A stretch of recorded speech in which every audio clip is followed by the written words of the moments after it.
Special bibingka sa kawali for today's merienda. Magandang araw mga ka-friendsi, at dahil nga po tayo ay natakam sa bibingkang kawali ay tayo po ay magawa ngayon. Ay ari na nga po at akwento ko sa inyo ang mga pangyayari. Ay ako nga po ay may pinuntahan, ngayon ka nga po ay umulan ng makamalakas. At naglagay nga po tayo dyan ng 2 cups na rice flour at 1 cup na glutinous rice. At naglagay nga din po tayo dyan ng kaunting pampaalsa at saka po ay asukal. At naglagay nga din po tayo dyan ng gata ng niyog. At nilagyan nga din po natin yan ng kinayod na buko. At tuloy ko na nga po sa inyo kung bakit napaluto tayo ng bibingka sa kawali. Ay ari na nga po at umulan nga po ng malakas. Ngayon ay ako'y nakisilong. Ay ngayon ka nga po ay may handaan, siguro po ay birthdayhan. Ay nakita ko nga po aring bibingka sa kawali. Ay nakakahiya naman po tayo'y makikain dun at hindi naman po tayo nun kilala at hindi ko rin sila kilala. At kung nanghingi nga po ako ng bibingka ay talaga naman pong nakakahiya. At baka po bayaang sabihin ay nakikisilong lang ari ay nakikikain pa ay parang patay gutom ay Kaya naman po pagkadating ko din sa bahay kubo ay talaga namang nagluto na tayo ng bibingka sa kawali. At pahiran nga po natin ng star margarine yung dahon ng saging para po pag binaligtad natin ay hindi madikit. Ay sa susunod nga po ay ako hindi na makikisilong lalo na po at may birthdayhan at ako nga po ay kung ano-ano ang nakikita ay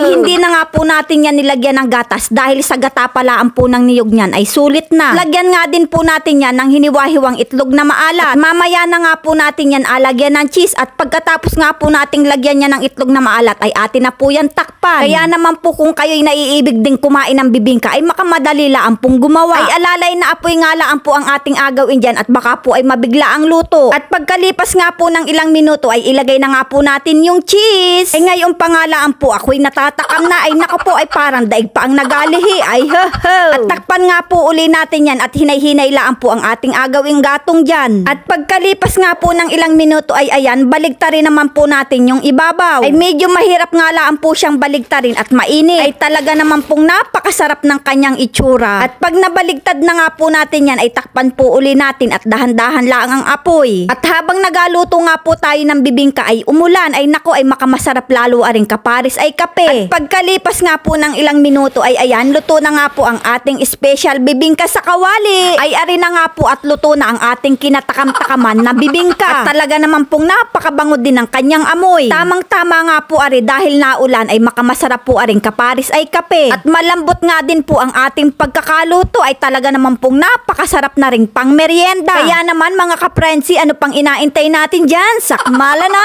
Ay hindi po natin ari aubusin at aterhan po natin ang inay. Ay makamasarap man din nga ni ay pagkagan na rin naman ang merienda pagka naulan ay ayan. At sarap. Ayan nga po mga kaprensi, kung nagustuhan ninyo aring videong ari pa like and share na lang po. Maraming salamat!